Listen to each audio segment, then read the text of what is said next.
Welcome to PWS United, a podcast for the Prader-Willi syndrome community, brought to you by PWSA USA.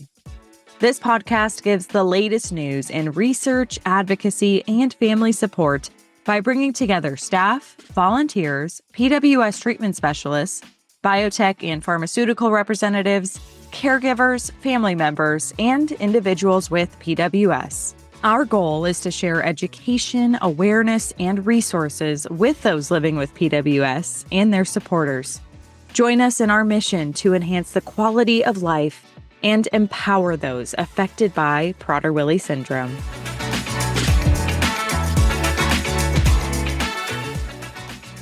Welcome to PWSA USA's podcast. I'm Stacy Ward, CEO, and today we have Clint Hurdle joining us. For nearly 50 years, Clint has had a remarkable career in professional baseball, with more than 1,000 managerial wins as the Colorado Rockies and Pittsburgh Pirates manager. During his tenure with the Rockies, Clint guided the team to its inaugural World Series appearance in 2007.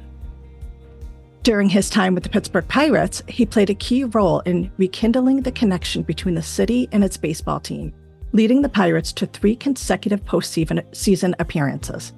In 2013, Clint was named National League Manager of the Year. Clint made his Major League debut playing for the Kansas City Royals at just 20 years old. Beyond baseball, Clint has shown a deep commitment to community service in both Denver and Pittsburgh. He is the national spokesperson for the Prader-Willi Syndrome Association, and most importantly, he is the husband to Carla and the proud father of 3 children, Ashley, Madison, and Christian. Thanks for joining us today, Clint. It's so great to have you with us. Well, that's quite an introduction, Stacy. Thank you very much. You're so welcome. A fun fact for you. So the last game you played as a player for the New York Mets was the day my brother was born. Well, that is a fun fact. It is. My mother Sometime in 1987? Oh, okay. So it was not the day he was born. It was June 26th. So it was on his birthday. But my mom and my brother are diehard Mets fans, which is why they knew that fact. Diehard Met fans would know that fact. Yes. Listen, I didn't even know that to fact. whatever they can. Thank you for helping me. Now I know that fact. So can you tell our listeners a little bit about how you became connected with the Prader-Willi Syndrome Association? Well, yeah, Carl and I got connected when Madison was diagnosed with Prader-Willi syndrome roughly 2.5 weeks after birth. Wow. We were in Denver. It was a little early birth.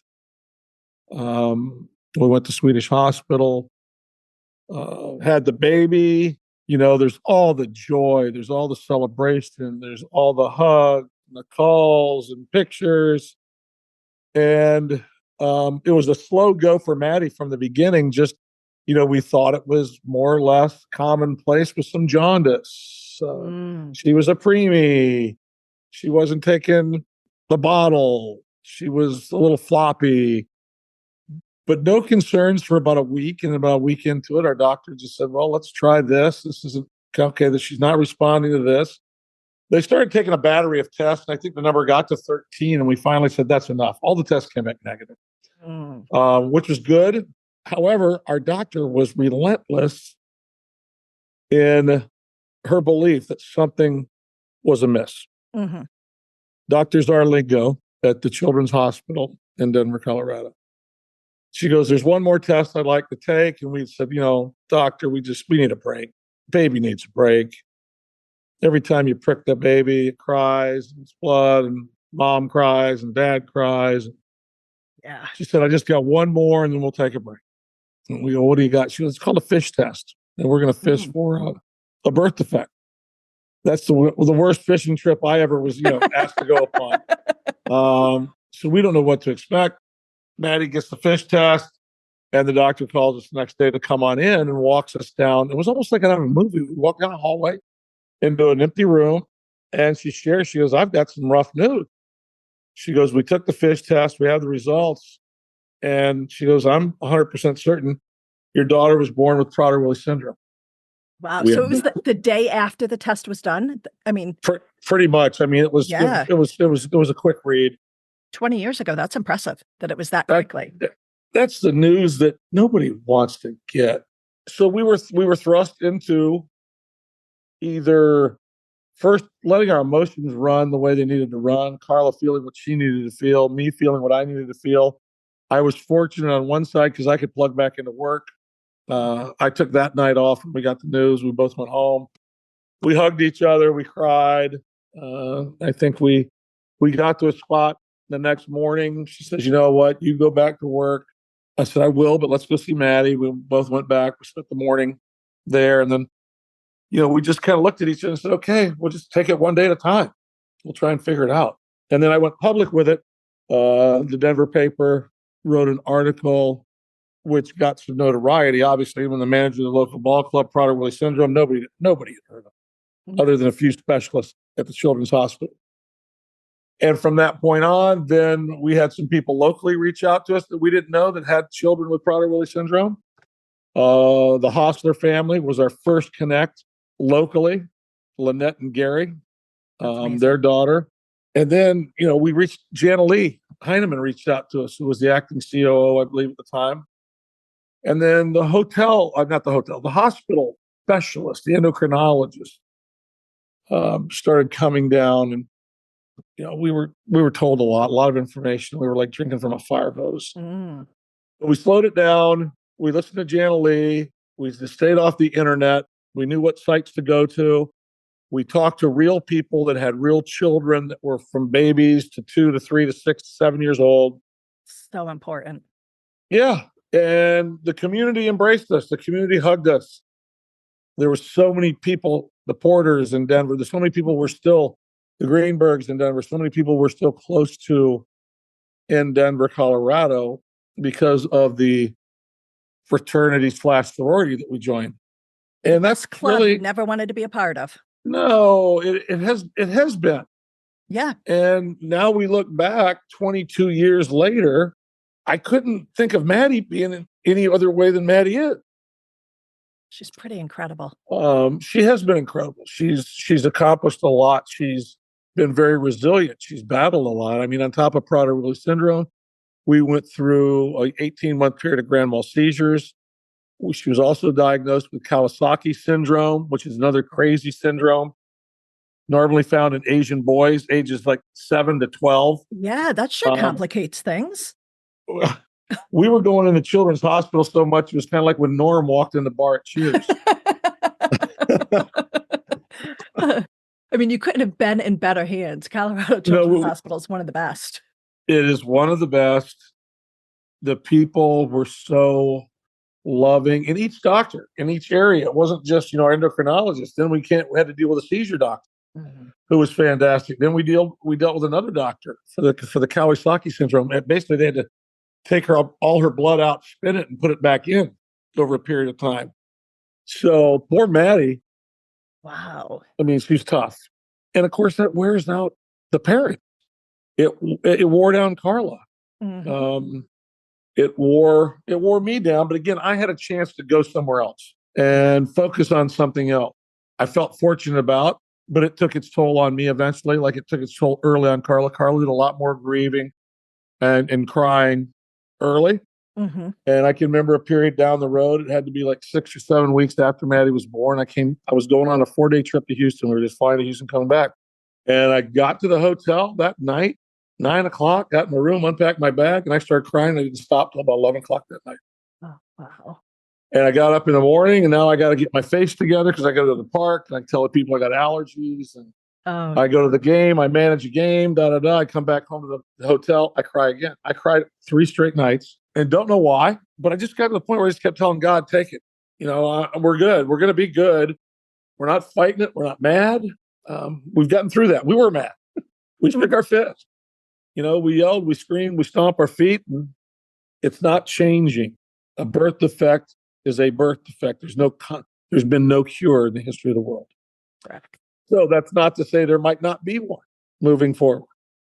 But from our vantage point, we decided to do everything we could to plug into the PWS community in Denver, Jana Lee reached out to us about becoming the national spokesperson for national opportunities and do the best we could to help provide a level playing field for these children and these families while they're here together on earth. When you talk about the grief, I think that that's a piece of the journey that not everyone understands is natural. So, so many people outside of this space tend to think of grief in the terms of bereavement rather than a disenfranchised grief, where you're grieving what you thought your life was going to look like, what you thought your baby's health was going to look like. And there's a piece of that I think sometimes gets diminished, how profound that is and how important it is to go through those grieving processes.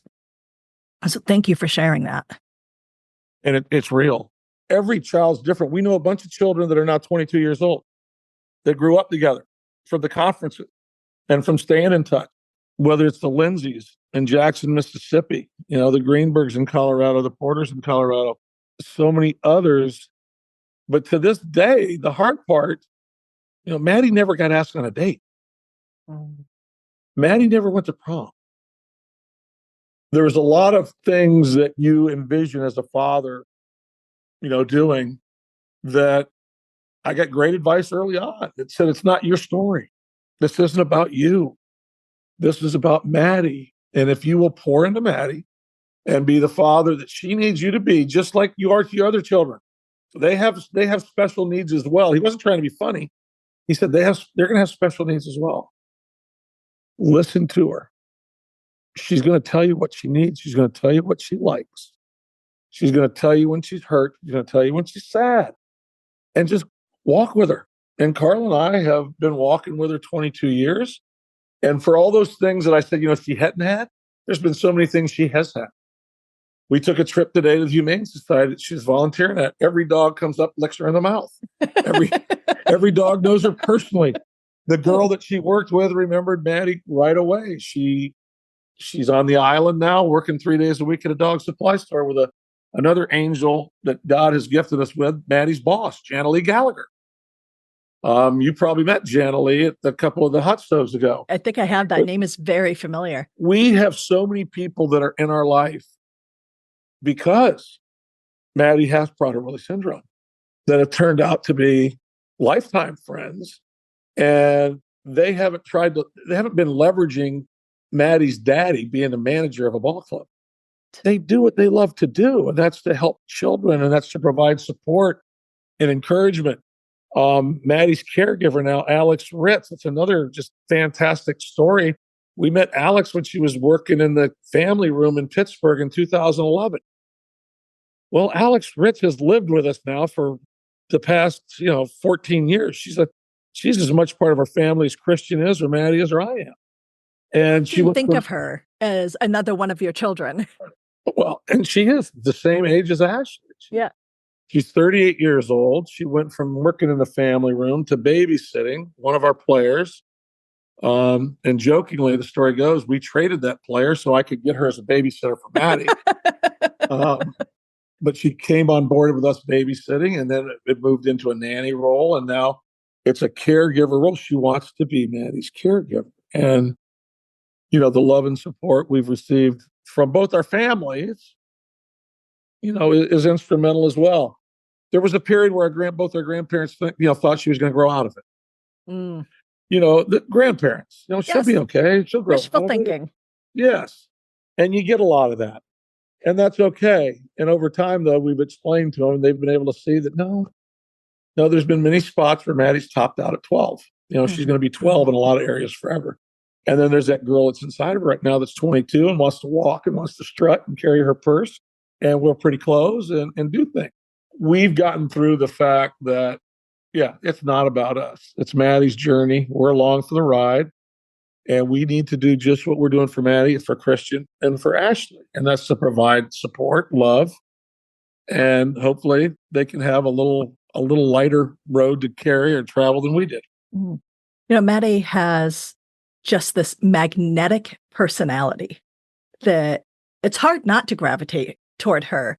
And, no offense to you or Carla, but I can absolutely understand why, all these people are coming into your life because of Maddie. When she gets to know you, the flower opens. Yes. She can also be a recluse. She can be very quiet. She can be very stoic. And, we've gone through all the building blocks that you walk through with Prader-Willi syndrome. The food seeking. We have locks on our refrigerator. We have locks in our pantry. We've had times where Maddie's found food. She's looked us right in the face and say, no, I didn't take that. We knew. We've had the plumber come here 3 times to unclog her toilet from flushing down, big bags of stuff. Evidence. Evidence. And she's had meltdowns, and we were fortunate. Every group we could work with, everything that was promised to us from the state, every aid, physical therapy, occupational therapy, speech therapy. She's been in aquatic therapy. We did the horse, equine therapy. And how long did we meet with Dr. In Pittsburgh, Dr. Linda? Oh, Gorash. Gorash. What a blessing she'd been for our family, because she knows the Prader-Willi family structure about as well as anybody. Mm-hmm. She was a huge help. So we've reached out in so many different areas because we don't know what's best sometimes. We're trying to understand. And I've reached out to other men for help and support. And I know Carla's reached out to different women and talked about it. It becomes, like you said, it becomes that fraternity or sorority that, that you didn't want to join, that, what, it's okay. It's a pretty good deal. You have a very busy life, both personally and professionally. How do you manage your priorities of what your fathering role looks like amongst everything else in your life? It's a great question because it changed dramatically. It needed to change dramatically. Carla will probably be the first one to tell you that, he's gotten so much better. He's learning. He's grasping. There was never a pushback. There was that moment that I knew that I had to play a role in this, because I got to tag out every 2 weeks. In my job, I'm on the road every 2 weeks, and it's not like, I have an excuse. I have to go. Baseball games are played at home and they're played on the road, and I'm the manager of a team that travels.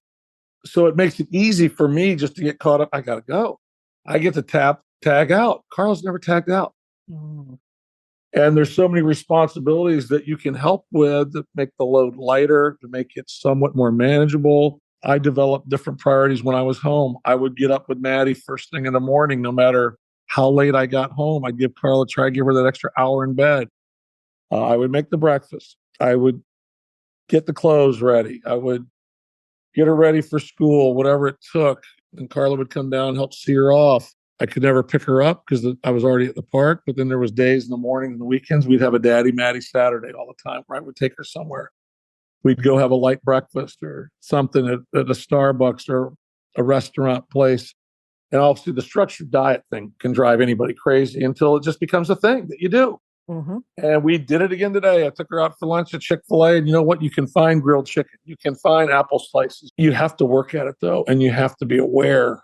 I started giving her the shots. That was something that I kind of was one of the last things I was all into. That shot thing just wasn't, my favorite. Were you intimidated by it? I don't know. I have no idea, because I can take a shot. I don't mind blood. I'll watch them put it right in my arm, in my vein. And I've had operations. I mean, I've spent a lot of time in the hospital. I've had a lot of things cut on and replaced.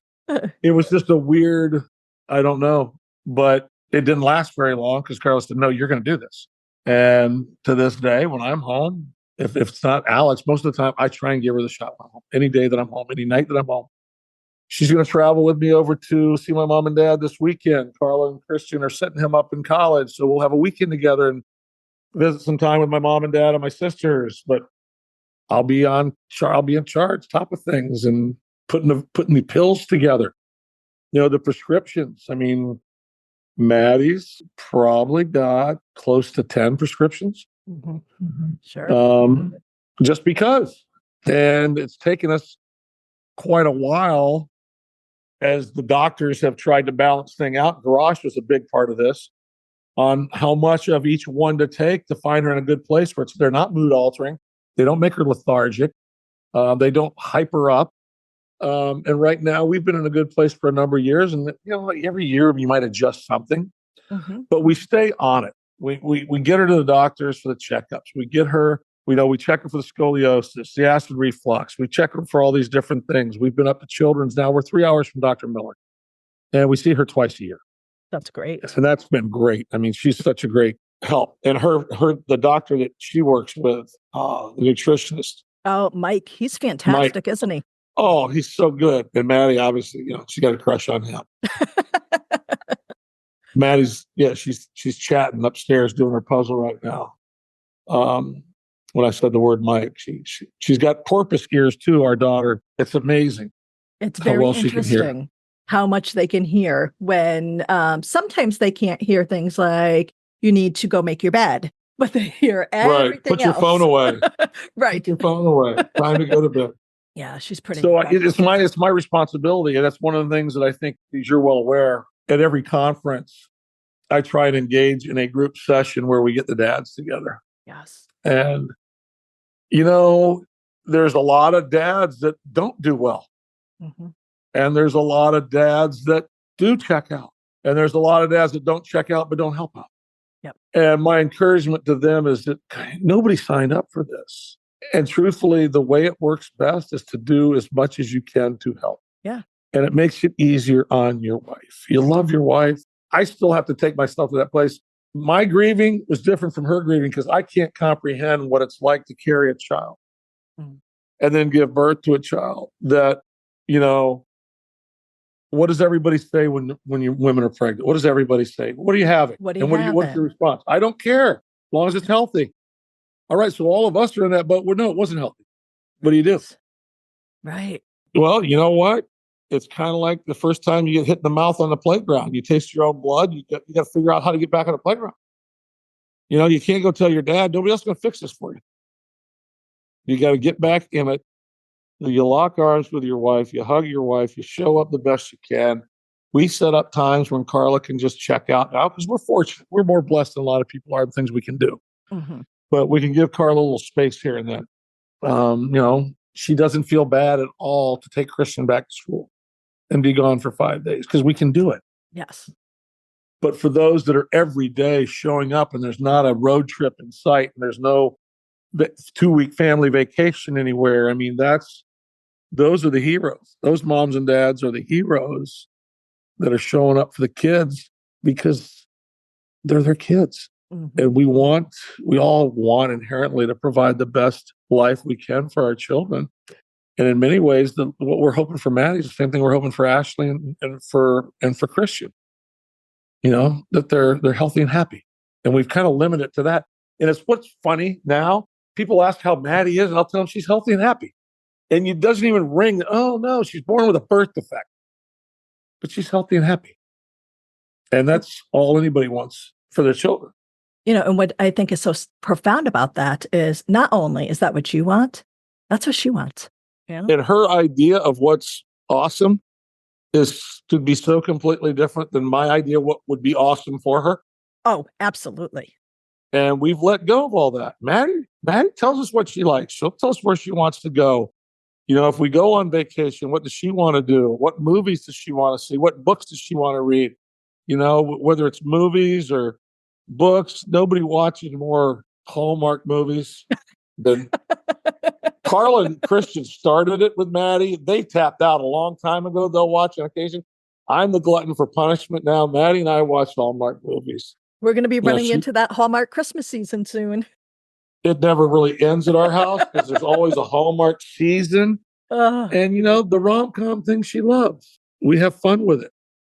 And, the one thing that's kind of funny is we live on an island and Maddie's favorite thing is not the beach. Oh. She's tactile deficient. That sand freaks her out. You get her in the pool. She loves swimming when she was young.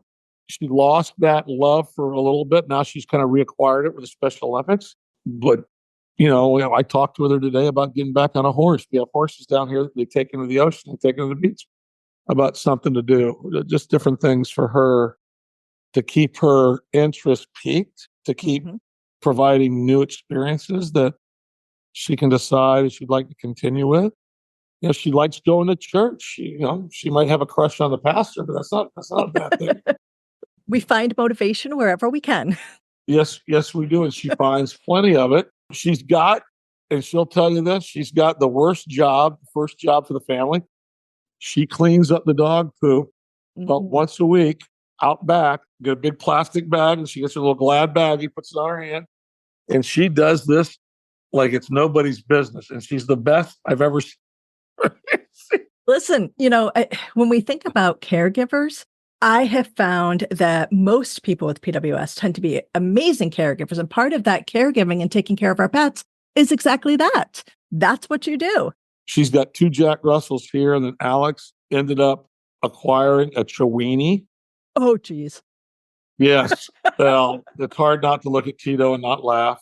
Right. See a Chihuahua and a wiener dog combined. It's not as bad as Slinky on Toy Story or whatever that dog's name. We have 3 dogs in the house. So it's never Maddie, quiet. No, but Maddie loves the dogs. And again, whether it's the dog supply store down the road, whether today we go to Humane Society, she knows all types of dogs. When we see dogs on the street, we see people walking dogs, it's like her thing. It's one of her favorite things. That's very cool. You mentioned earlier that you talk to dads and, you spend some time talking with dads at conference. If there was something that you could tell the dads listening besides supporting their wives, what would it be? This is a chance for you to really find out a lot about yourself. Most of us have had to do hard somewhere along the way, whether it was school, whether it was the home they grew up in, whether, they didn't have a dad. I usually just remind them what things attracted you growing up to men, to mentor figures, father figures. I said, well, all your children need that, but this special one needs it like nobody's business. Absolutely. And you have a chance to, my big thing is helping the wife now. Then truthfully, however, over time, as that child grows up and Maddie, she's lost some things with the birth defect, but one thing she can still do is wrap her daddy around her finger with a wink of an eye. Carla mentioned last night, she waits for these girls to leave so she can manipulate her father. She thinks her father walks on water. So you can still have a father-son relationship or a father-daughter relationship. It's just different. And different isn't meant to be bad. It's different. And I believe, for those fathers that have a faith particle in their life, God's given you this gift because he trusts you with it. He chose you. Yes. He didn't choose somebody else. He chose you and chose your wife. I do believe there's days when it's hard that I just think, and God's just telling me, get back in there, boy. Get back in there. Show up for me, show up for her, show up for your wife, and show up for everybody else. Less of you, more of me, and all about her. And see how that works out for you. That's great. There's so many challenges that come with both living with Prader-Willi syndrome, but then also raising a child and supporting somebody with Prader-Willi syndrome. But there's so many more positive things, positive experiences, positive moments of growth. Could you share a couple that either you've experienced with just you and Maddie or as a family, that positive experiences that really maybe were because of Maddie having Prader-Willi syndrome? Well, I think you see one of them. Well, 9 out of the 10 years we've had the hot stove. You've been there. Yes. It's turned into Maddie's prom night. Yes. It's evolved.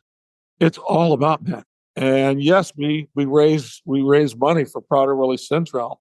And the money goes to, as you well know, the day-to-day operation and the hotline, and just giving other families an opportunity to have some things that they couldn't probably maybe get done on their own. But that night, she lights up like a Roman candle. You've heard her make jokes. Yes. You've heard her laugh. She stands by my side. We've done things together that this year was funny because we had a bingo game because Maddie loves bingo. And I won't say it was rigged, but there was only going to be one person that was going to win.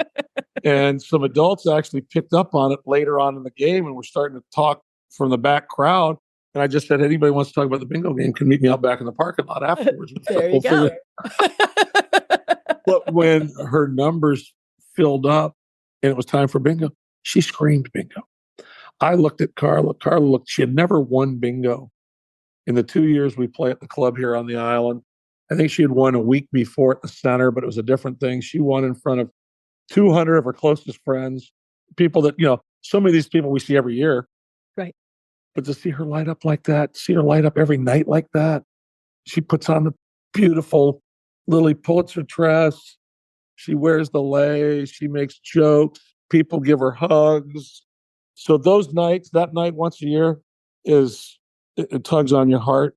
We've had little milestones along the way. I can remember the first trip that we took. I want to say, the first, anytime her dad got thrown out of a game, Maddie threw a fit. And I never had to be the brunt of the Maddie meltdown that her dad got. But when she got home, it just tugged on my heart that she threw down. I mean, she could not believe that umpire would throw her dad out. How dare they? And no matter how Carla tried to explain, and so then I'd have to try and administer the truth why I got thrown out of the game because my behavior wasn't acceptable, and I needed to do a better job. There's consequences for my actions too. That's right. And then last year the Special Olympics, when she just picked us up on a fly. We've always been around the Special Olympics. We've done things with the Special Olympics, but she never wanted to compete. And then last year she wanted to compete. And I was with her each step of the way. And to see her win, and then to see her beam when she goes up and gets a medal. And then I wasn't able to make the state final, but I mean, my mom and dad went, Carla went, Christian went, Ashley and Ricky went. I mean, she had, and then the videos of people yelling and screaming for her as she's swimming, and then she won again. It is amazing. And then things at school that she's done and accomplished. I mean, her graduation night when she got through 12th grade and walked up there and accepted her diploma, even though it was deferred, but accepted her diploma and threw her cap in the air. There's just been priceless. I remember one time that it made us cry, tears of joy and tears. We had a surprise trip to Disneyland, Disney World, excuse me. So we leave my mom and dad's because we were over there for a fundraiser, a different fundraiser. And we just started driving home like we always do. But then we took a detour and the kids are in the back watching movies. They don't know what's happening. We actually pull up the Four Seasons Hotel in Disney World in the resort. And we get out of the car and we tell the guy to get the luggage. Man, he's like, what are we doing? I go, we're going to spend the next 3 days at Disney World. And Maddie just looks at her mom and goes, Mom, I hate you. I want to go to school. I got work here. And she threw down. Christian's like, what is going on? This is like the greatest day ever. Maddie's ripping a storm for about 10 minutes. And then once we got through it, she was real good at Disney World for the next 3 days. It was all good. But the initial feeling was this was not, as you will know, this wasn't planned. And so much of our life has become more structured to help. But then I have a chaotic life as it is. So this is one of the worst jobs you could probably have to be a father of a Prader-Willi is to be a manager. Yeah. Because of the structure. But we were able to create, I should say my wife was able to create a base with Alex's help that the structure has been dynamic. It's been pretty consistent because she'll still show us to this day that when the structure gets warped, she can get warped. Absolutely. The other thing is we've probably got more grace for people as you hear the terms, we'll say, what's your daughter got? Well, Prader-Willi. I've never heard of that. We hear that all the time. So even 22 years in, I'm trying to be the ambassador. We try and bring awareness. There's people to this day that I'll run into tomorrow. I've never heard of Prader-Willi. I get it. And I'll say, well, it's food seeking and they wake up hungry. And well, so do I. Those kind of comments. The kind of comments when you don't know what else to say. Yes. And normally I would stop them and go, okay, that's different. You need to understand. Now I just go, well, yeah, but not really.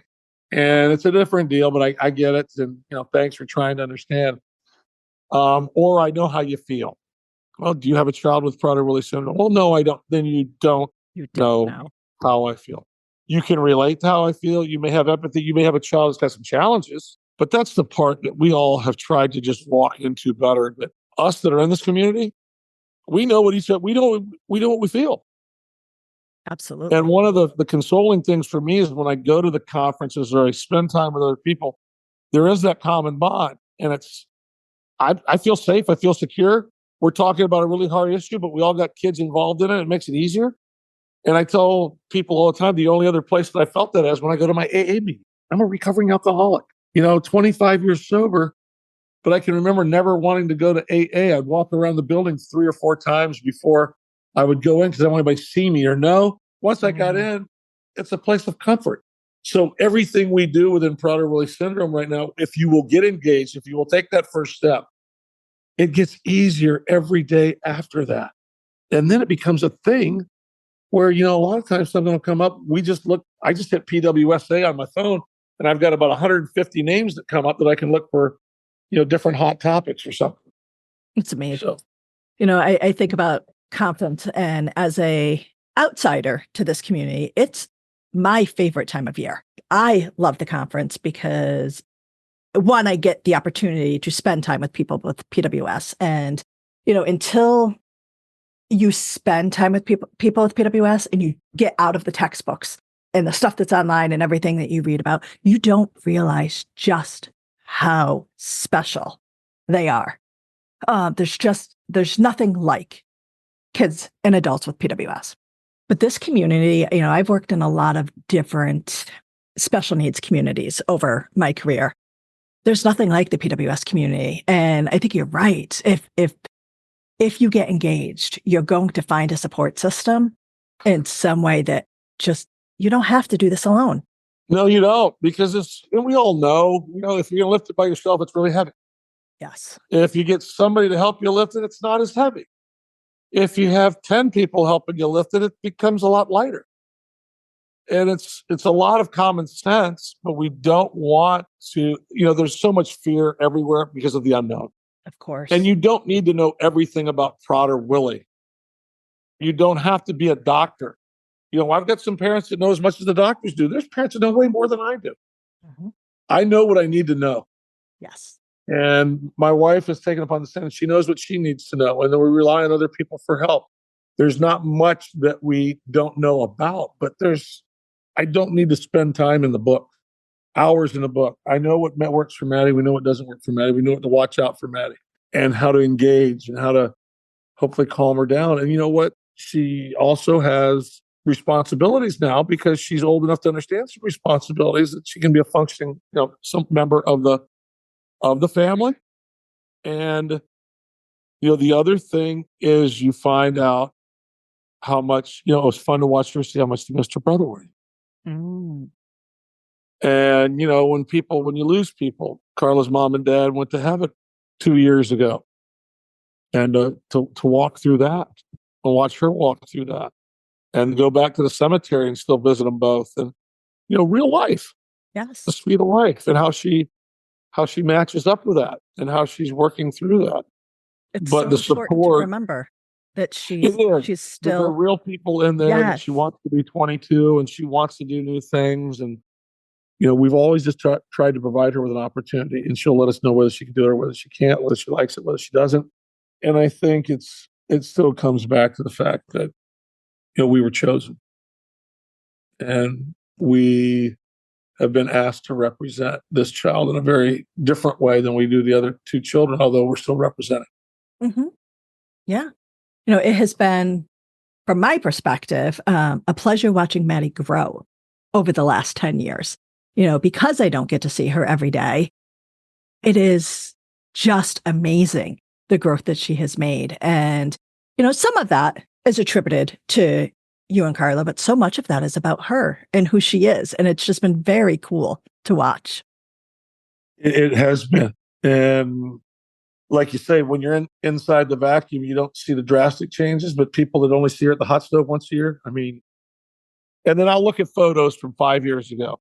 I'll look at photos from 10 years ago to see that how she's grown and developed and what she's learned to care about. And the fact that I still am overwhelmed with the love and support from other people. It doesn't matter what job you have. I could throw all the money I've ever made at some things and nothing's going to change. but other people can come in and impact and influence your child in such an awesome way that it's just a gift.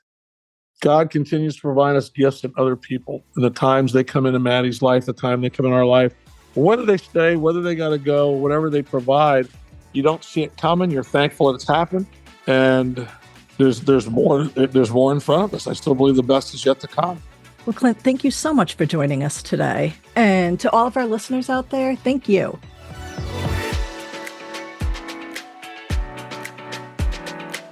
Thank you for listening to this episode of PWS United.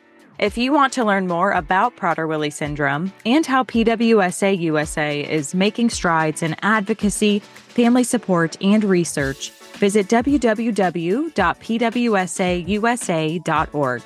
And while you're there, we encourage you to sign up for our Pulse email newsletter to stay informed about the latest news, resources, and events. Don't forget to subscribe to the PWS United podcast so you never miss an episode. Our team is always available to support families and their loved ones living with PWS 24 hours a day, 365 days a year. You can call us at 941-312-0400 or email info@pwsausa.org. Catch a new episode next Tuesday, and until then, have a great week.